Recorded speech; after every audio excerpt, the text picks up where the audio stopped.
non vaccinés.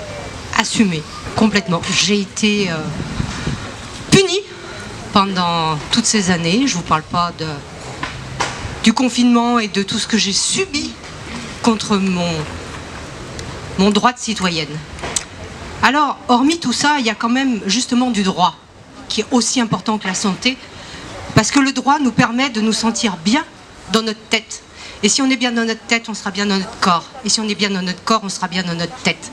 Donc on ne peut pas séparer les deux, c'est impossible. Donc voilà, moi je vous pose la question, nous sommes en état d'urgence.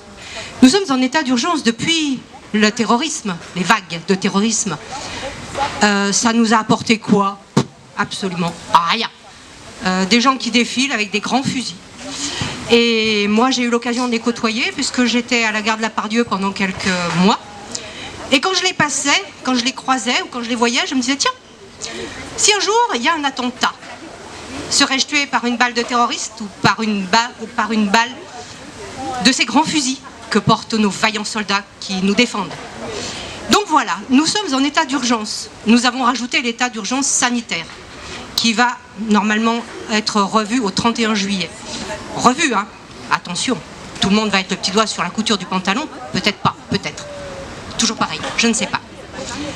Donc je vous pose cette question, qu'en est-il de ces états d'urgence qui se multiplient, dont on multiplie les... On ne sait même plus d'ailleurs, on trouve un prétexte et hop, on en rajoute un. Alors, vont-ils être supprimés? Vont-ils être suspendus comme nos vaillants soignants si nous n'avons pas le petit doigt sur la couture du pantalon? Personnellement, je veux me redresser. Personnellement, je ne plierai plus, ça m'a fait trop mal.